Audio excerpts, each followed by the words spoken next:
అప్పు ఇస్తావని ఒక ఆమెను అడిగితే ఇంట్రెస్ట్ ఎంతంటే 10 రూపాయలు వడ్డీ. 10 రూపాయలు. నా ప్రియ దేవుని బిడ్డలారా, బతకడానికి చాలా అవకాశాలు ఉన్నాయి.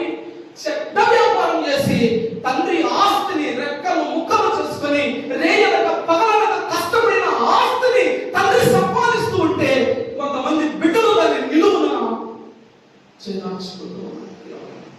నా ప్రియ ఎవరు సహోదరి సహోదరులారా చెప్తున్నాను, కాస్త తల్లిదండ్రులు మనల్ని ఈ స్థితిలో చూడడానికి వారు ఎన్నో కలలు కన్నారు.